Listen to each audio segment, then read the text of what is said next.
नमस्कार। रेडियो रिमझिम से प्रस्तुत है स्थानीय हालचाल। पहले मुख्य हालचाल। थावे और माझा प्रखंड में शांतिपूर्ण तरीके से मतदान संपन्न।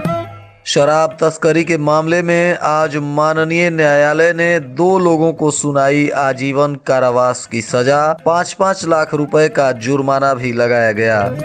उचका गांव के अरना बाजार में दिन दहाड़े आभूषण की 2 दुकानों पर लूट, फायरिंग करते हुए भाग निकले अपराधी। 15 साल बेमिसाल कार्यक्रम के मुख्य अतिथि बनी सीवान की सांसद कविता सिंह। पंचायत चुनाव में होने वाले सभी चरणों के नामांकन की प्रक्रिया आज समाप्त हो गई। 3 चरण का चुनाव रह गया है बाकी। स्थानीय हालचाल के इस अंक के साथ मैं अनिकेत मिश्र। अब हालचाल विस्तार से। पंचायत चुनाव के 8वें चरण में होने वाला मतदान आज संपन्न हो गया। जिला प्रशासन की टीम जिलाधिकारी डॉक्टर नवल किशोर चौधरी और पुलिस अधीक्षक आनंद कुमार के नेतृत्व में पूरी सक्रियता से क्षेत्र के दौरे में जुटी रही। पुलिस बल के साथ दंडाधिकारी भी लगातार पेट्रोलिंग करते रहे, जिसके वजह से इन दोनों प्रखंडों में शांतिपूर्ण तरीके से मतदान संपन्न हो गया। कहीं से भी किसी तरह की हिंसा की कोई खबर नहीं आई। कुछ एक जगहों पर छोटी मोटी विवाद की खबरें आई, जिसे मौके पर मौजूद प्रशासन के लोगों ने सुलझा दिया और यह मतदान पूर्ण रूप से शांतिपूर्ण तरीके से संचालित किया गया। इन दोनों प्रखंडों में भी मतदाताओं का जोश देखने को मिला। महिलाओं ने भी लोकतंत्र के इस पर्व को गर्मजोशी के साथ मनाया और अपने पसंदीदा उम्मीदवार को वोट देने के लिए घंटों कतार में खड़ी हुई दिखी। इन दोनों प्रखंडों में सभी उम्मीदवारों का किस्मत अब ईवीएम और मत पेटिका में बंद हो गया है। अब 26 और 27 नवंबर को इन दोनों प्रखंडों में मतगणना होगा, जिसमें भाग्यशाली उम्मीदवारों का ऐलान किया जाएगा। दूसरे प्रखंडों के भांति थावे और माझा प्रखंड में आज पंचायत चुनाव में भी मतदान में पुरुषों की अपेक्षा महिलाओं का प्रतिशत ज्यादा रहा। इसमें माझा प्रखंड में जहां 52.98% पुरुष मतदाताओं ने वोट किया, तो वहीं आज माझा प्रखंड में 64.71% महिलाओं ने मतदान किया। यानी कुल माझा प्रखंड में 58.84% मतदान दर्ज हुआ है। तो वहीं थावे प्रखंड में पुरुष मतदाताओं ने 51.96% मतदान किया, तो वहीं महिला मतदाताओं ने यहां 62.84% मतदान किया। थावे प्रखंड में कुल मिलाकर 57.40% मतदान हुआ। जिला प्रशासन के द्वारा जारी रिपोर्ट के अनुसार दोनों प्रखंडों में किसी भी तरह की कोई समस्या पंचायत चुनाव के दौरान नहीं आई और यह चुनाव शांतिपूर्ण व्यवस्था के साथ संपन्न करा दी गई। गोपालगंज के एडीजे 2 सह विशेष न्यायाधीश उत्पाद ने शराब तस्करी के मामले में आज 2 आरोपियों को दोषी पाते हुए सजा सुनाई, जिसमें बुधवार को दोनों आरोपियों को आजीवन कारावास की सजा दी गई तथा इन दोनों आरोपियों पर 5-5 लाख रुपए का जुर्माना भी कोर्ट ने लगाया है। कोर्ट ने शराब तस्करी के 5 माह पुराने मामलों में इन 2 लोगों को दोषी करार दिया था और जिस पर आज सजा सुनाई गई। ये दोनों पूर्वी चंपारण जिले के चकिया थाने के रहने वाले राकेश कुमार तथा बरमदिया गांव के विकास कुमार हैं।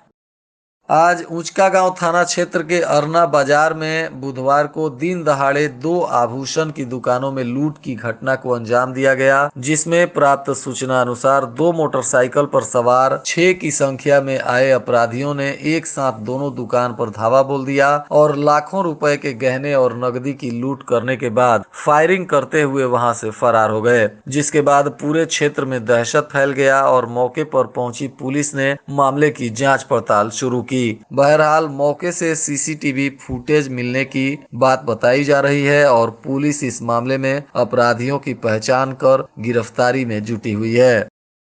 गोपालगंज के जिला परिषद सभागार में बुधवार को जदयू के कार्यकर्ताओं की एक बैठक आयोजित की गई थी, जिसमें मुख्य अतिथि के रूप में सीवान की सांसद कविता सिंह उपस्थित रहीं, तो वहीं जदयू के जिला अध्यक्ष संजय चौहान और प्रवक्ता आदित्य शंकर शाही तथा राघवेंद्र सिंह सहित जदयू के काफी संख्या में कार्यकर्ता, जिसमें महिलाएं भी शामिल थीं, सभी लोग मौजूद रहे। इस कार्यक्रम के माध्यम से नीतीश कुमार के 15 वर्षों के शासन को जनता के समक्ष पहुँचाने की रणनीति बनाई सुनाई गई, जिसमें मुख्य रूप से सरकार के द्वारा चलाई जा रही योजनाओं को जनता तक पहुंचाने की बात कही गई। गोपालगंज जिले के आखिरी चरण में होने वाले बैकुंठपुर प्रखंड के लिए भी नामांकन की प्रक्रिया समाप्त हो गई। बैकुंठपुर प्रखंड में 11वें चरण में मतदान होना है, जिसको लेकर नामांकन की प्रक्रिया 24 नवंबर तक की गई और अंतिम दिन भी कई प्रत्याशियों ने अपना नामांकन किया। और गोपालगंज जिले में ही नहीं बल्कि पूरे बिहार में पंचायत चुनाव को लेकर अंतिम चरण के मतदान के लिए भी नामांकन की प्रक्रिया समाप्त हो गई।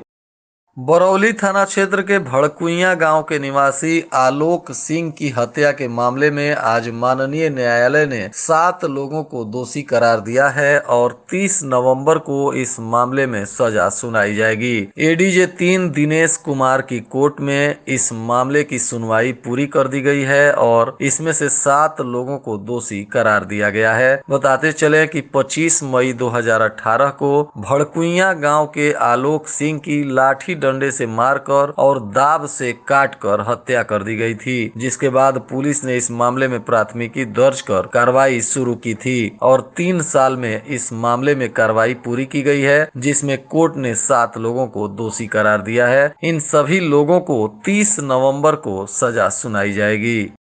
टीकाकरण अभियान को सफल बनाने के लिए घर घर दस्तक अभियान चलाया जा रहा है, जिसमें स्वास्थ्य कर्मी घर घर जाकर लोगों को टीके की डोज दे रहे हैं। यह अभियान 27 नवंबर तक चलेगा, जिसमें सिर्फ थामे प्रखंड में 14 टीमें लगाई गई हैं और यह टीमें लोगों के घर घर जाकर टीके से वंचित लोगों की पहचान कर उन्हें टीके की डोज लगा रही हैं। उत्पाद विभाग व स्थानीय थाना की पुलिस ने बुधवार को भी गोपालगंज जिले के गंडक दियारा इलाके में दूसरे दिन भी जबरदस्त छापेमारी कर लगभग 10 की संख्या में शराब निर्माण करने की भट्टियां ध्वस्त की हैं, जहां से भारी मात्रा में शराब निर्माण की सामग्री और उपकरण पुलिस ने बरामद किया है और इन सभी को नष्ट किया गया है। हथुआ का एक बस स्टॉप जनता की सुविधा के लिए बनाया गया है, परंतु कुछ महीने बने हुए जैसे ही हुए हैं कि इस बस स्टॉप का इस्तेमाल अभी घोड़ों को बांधने के लिए अस्तबल के रूप में किया जाने लगा है, जिसके वजह से प्रशासन की काफी शिकायत हो रही है और बस पकड़ने के लिए यात्रियों को यहाँ बैठने में काफी असुविधा होती है। यह हाल ही में नेशनल हाईवे पर बस स्टॉप बनाया गया था, जिससे यात्री वहां बैठकर बस का इंतजार कर सकते हैं और वहां से बस पकड़ेंगे, परंतु स्थानीय लोगों ने इसका इस्तेमाल घोड़ा और गाय बांधने के लिए करना शुरू कर दिया है। विजयपुर थाना क्षेत्र के मड़पी गांव में बच्चों के खेलने के दौरान हुई विवाद में 2 पक्षों में जमकर मारपीट हुई है, जिसमें एक महिला गंभीर रूप से घायल है, जिसका इलाज सरकारी अस्पताल में चल रहा है। तो वहीं महिला के बयान पर पुलिस ने मामला दर्ज कर जांच पड़ताल शुरू कर दिया है। अभी कुछ दिनों पहले भोरे में एक वनरक्षी का शराब पीते हुए फोटो वायरल हुआ था, जिस मामले में अब पुलिस ने प्राथमिकी दर्ज कर ली है और विभागीय कार्रवाई के लिए वन विभाग को पुलिस ने पत्र लिखा है। भोरे पुलिस ने अवैध शराब के खिलाफ बड़ी कार्रवाई करते हुए एक खाद बीज के गोदाम से शराब बरामद किया है, जिसके बाद इस गोदाम को सील कर दिया गया है। इसके साथ ही गोदाम के मालिक को पुलिस ने गिरफ्तार भी कर लिया है। प्राप्त सूचना अनुसार गोदाम संचालक के खिलाफ उत्पाद अधिनियम के तहत प्राथमिकी भी दर्ज की गई है और उसको न्यायिक हिरासत में जेल भेज दिया गया है। यह घटना भोरे थाना क्षेत्र के सुमेरी छापर गाँव की है, जहाँ मनोज कुमार सिंह ने लामी चौर में एक खाद बीज भंडार के नाम से दुकान खोल रखा है, जिसमें पुलिस को शराब मिली है, जिसके बाद मनोज कुमार सिंह पर प्राथमिकी दर्ज कर उनको गिरफ्तार किया गया है और दुकान को सील किया गया है तथा आरोपी को जेल भी भेज दिया गया है। भोरे के रुदलपुर गांव में कोविड का टीका देने गई एक आशा कर्मी पर जानलेवा हमला करने का मामला सामने आया है, जिसमें आशा कर्मी ने बताया कि वो टीकाकरण के दौरान लोगों को टीका लेने के लिए प्रेरित कर रही थी। तभी दिलीप शर्मा नाम के एक आरोपी ने शराब के नशे में आकर स्वास्थ्य कर्मी कुमकुम देवी के साथ मारपीट करने लगा, जिसके बाद कुमकुम देवी घायल हो गयी और उनके सहयोगियों ने उन्हें सरकारी अस्पताल में पहुंचाया, जहां उनका इलाज चल रहा है। वहीं कुमकुम देवी के बयान पर इस शराबी के विरुद्ध मामला दर्ज कर पुलिस जांच पड़ताल में जुटी हुई है।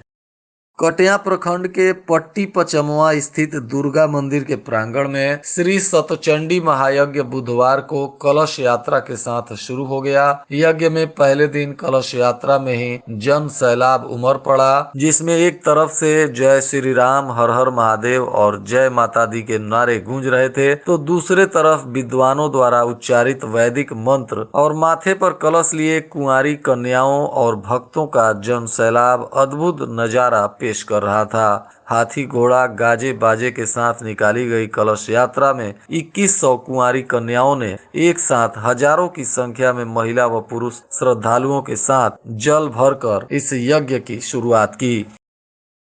स्वास्थ्य विभाग ने अब गर्भवती महिलाओं को प्राथमिकता के आधार पर कोविड का टीका देना शुरू कर दिया है। इसमें ऐसी गर्भवती महिलाएं जो अब तक टीका से वंचित हैं, उनको प्रसव जांच के समय ही टीकाकरण किया जाएगा। इसके लिए स्वास्थ्य विभाग ने निर्देश दे दिया है और अब सभी अस्पतालों में गर्भवती महिलाओं को कोविड का टीका दिया जा रहा है। और आज के मौसम का तापमान गोपालगंज में न्यूनतम 15 डिग्री सेल्सियस और अधिकतम 26 डिग्री सेल्सियस रहने की संभावना है। अंत में मुख्य हालचाल एक बार फिर। थावे और माझा प्रखंड में शांतिपूर्ण तरीके से मतदान संपन्न। शराब तस्करी के मामले में आज माननीय न्यायालय ने 2 लोगों को सुनाई आजीवन कारावास की सजा। 5-5 लाख रुपए का जुर्माना भी लगाया गया। उचका गांव के अरना बाजार में दिन दहाड़े आभूषण की 2 दुकानों पर लूट, फायरिंग करते हुए भाग निकले अपराधी। 15 साल बेमिसाल कार्यक्रम के मुख्य अतिथि बनी सीवान की सांसद कविता सिंह। पंचायत चुनाव में होने वाले सभी चरणों के नामांकन की प्रक्रिया आज समाप्त हो गई। 3 चरण का चुनाव रह गया है बाकी। इसके साथ ही रेडियो रिमझिम से प्रसारित स्थानीय हालचाल का यह अंक समाप्त हुआ। नमस्कार।